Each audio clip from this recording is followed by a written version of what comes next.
लोग मुझसे अक्सर पूछते हैं कि आपकी रैंक तो 1 आई थी, फिर ये 34 कैसे हो गई। इस सवाल को जानने से पहले मैं ये बताना चाहूंगा कि एनसीईआरटी ने हाल ही में अपना बुक अपडेट करा है और अभी नीट 2025 में जो देने वाले हैं या फिर जो 11th में 12th हैं उनके मन में ये सवाल होगा कि कौन सी एनसीईआरटी हमें पढ़ के जाना चाहिए, हमें पुरानी एनसीईआरटी से ही हमारा हो जाएगा या फिर हमें नई एनसीईआरटी परचेज करनी चाहिए। इन सारे सवालों का जवाब आपको 1 मिनट के अंदर इस वीडियो में मिल जाएगा। तो इससे जानने से पहले मैं आपको अपनी एक कहानी सुनाना चाहता हूँ। तो नीट 2024 के अंदर मैंने पेपर दिया था जिसमें एक फिजिक्स में कंट्रोवर्शियल क्वेश्चन आया था। कंट्रोवर्शियल इसलिए कह रहा हूँ कि वो क्वेश्चन जैसे कि आप देख सकते हो क्वेश्चन क्या था, एटम के चैप्टर से था, 2 स्टेटमेंट जिसमें थे। नई एनसीईआरटी के हिसाब से इसका आंसर कुछ और होना चाहिए था और पुरानी एनसीईआरटी के हिसाब से इसका आंसर कुछ और होना चाहिए था। तो मेरे पास पुरानी एनसीईआरटी थी और मैंने अपने पुरानी एनसीईआरटी के हिसाब से उसे मार्क करा था, बट जब इसका आंसर की आया तो उसका आंसर उन्होंने नई एनसीईआरटी के हिसाब से दिया, तो फिर मेरे 715 मार्क्स आए। फिर काफी लोगों ने चैलेंज करा और अपना रेफरेंस ओल्ड एनसीईआरटी वाला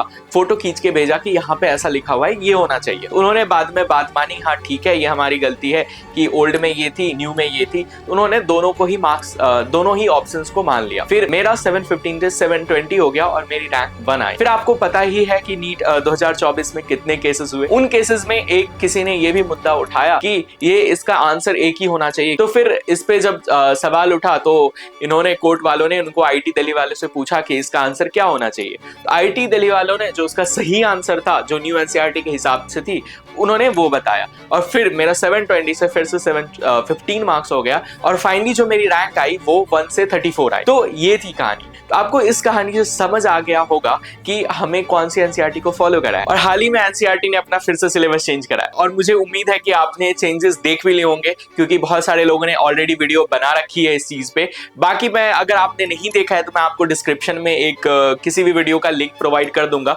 जहां से आप जाके एटलीस्ट पता तो कर लो। अभी टाइम उतना नहीं है कि आप सारी एनसीईआरटी पढ़ सको, इसलिए आप ट्राई कर लेना कि एक बार वो वीडियो देख के आपको क्या क्या चेंजेस हुए वो पता करके आप एग्जाम में जाना। आप तो ये गलती बिल्कुल ही मत करना कि पुरानी एनसीईआरटी का रेफरेंस लेके जाओ।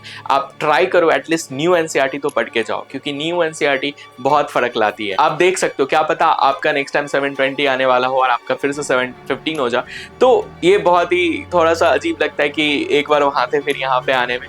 तो इसीलिए मुझे तो उतना खास फर्क पड़ा नहीं क्योंकि मेरे को पहले भी मिल रहा था एम्स दिल्ली, बाद में भी एम्स दिल्ली मिला। लेकिन हाँ, कुछ लोगों को बहुत फर्क पड़ा, कुछ लोगों की अच्छी खासी रैंक इंप्रूव भी हुई, कुछ लोगों की नीचे भी गई। तो मेक श्योर कि आप न्यू एनसीईआरटी को पढ़ के जाएं। तो इस वीडियो में इतना ही, फिर मिलेंगे किसी और वीडियो में, तब तक के लिए ओके बाय।